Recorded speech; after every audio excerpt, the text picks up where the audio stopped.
মাননীয় প্রধান উপদেষ্টার আহ্বানে জাতীয় নেতৃবৃন্দের সঙ্গে দেশে বিরাজমান রাজনৈতিক পরিস্থিতির উপরে গুরুত্বপূর্ণ মত বিনিময় অনুষ্ঠিত হয়েছে। অত্যন্ত সুন্দর সফলভাবে মত বিনিময় শেষে এখন সাংবাদিক বন্ধুদের সামনে, গণমাধ্যমের সামনে সংক্ষিপ্তভাবে আপনাদের সামনে ব্রিফ করছেন বাংলাদেশ জামাত ইসলামীর সম্মানিত আমির ডাক্তার শফিকুর রহমান। মেহরবানি করে আপনারা একটু নীরব থাকবেন, ব্রিফিংটা যাতে সুন্দর পরিবেশে হতে পারে। এখন সাংবাদিক বন্ধুদের সামনে আজকের মত বিনিময় সভার উপরে ব্রিফ করছেন বাংলাদেশ জামাত ইসলামীর সম্মানিত আমির ডাক্তার শফিকুর রহমান। আসসালামু আলাইকুম ওয়া রাহমাতুল্লাহ। আপনাদের সবাইকে আজকের এই ব্রিফিংকে স্বাগত জানিয়ে আমি সংক্ষেপে দুটি কথা বলতে চাই।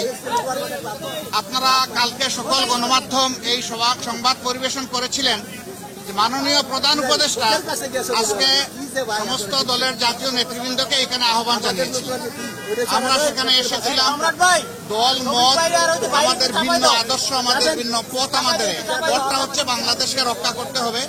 এই সব মুদ্দে উঠে দেশ আমাদের সবার, শুধু রাজনৈতিক দল না, আমাদের সকলের, জনগণের একটা বিশেষ অংশ আপনারাও, এবং আপনাদের ভূমিকাও কিন্তু গত আন্দোলনে কারো কারো না থাকতে পারে, কিন্তু নির্বিশেষে অনেক সহায়ক ছিল।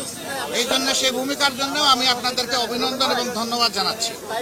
আগামীর বাংলাদেশ গঠনে পথে পথে আমরা বিভিন্ন অন্তরায় দেখতে পাচ্ছি, বিশেষ করে পার্শ্ববর্তী দেশ, তারা আমাদের প্রতিবেশী।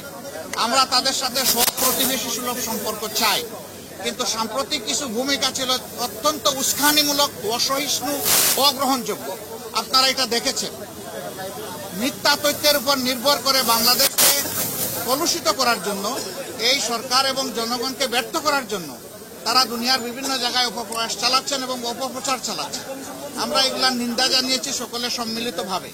আমরা একটা জায়গায় সবাই আমরা একমত হয়েছি যে আমাদের স্বাধীনতা সার্বভৌমত্বের ব্যাপারে কোনো ছাড় নয়। এখানে আমরা সিমেন্টেড থাকবো, যেমন অতীতে ছিলাম, যেমন সম্প্রতি 5 আগস্টে এই 24 সালে আমরা ছিলাম, এটাই আমাদের অব্যাহত থাকবে। এখানে পরামর্শ এসেছে রাজনৈতিক শীর্ষ নেতৃবৃন্দের সাথে, যেমন মত বিনিময় হয়েছে, ছাত্র সংগঠনগুলোর সাথে হবে, বিভিন্ন ধর্মীয় সম্প্রদায়ের সাথে হবে, আপনাদের সাথে হবে। আমরা সেই প্রস্তাব রেখে এসেছি এবং আমরা আশা করছি আপনাদের সাথেও মত বিনিময় হবে। এই সমস্ত অংশীজনদের সাথে মত বিনিময়ের পরে একটা জাতীয় ঘোষণা আসবে সরকারের পক্ষ থেকে। আমরা সেই ঘোষণার অপেক্ষায় থাকব এবং এই ক্ষেত্রে আমাদের যার যা প্রয়োজনীয় পরামর্শ আমরা সেটা দিয়ে সরকারকে সহযোগিতা করব। আরেকটি বিষয় আমরা অত্যন্ত ক্লিয়ারলি আমরা জানিয়ে দিয়েছি, এক্সট্রিমিজম বা চরমপন্থা যে দিক থেকেই আসুক আমরা তাকে ঘৃণা করি।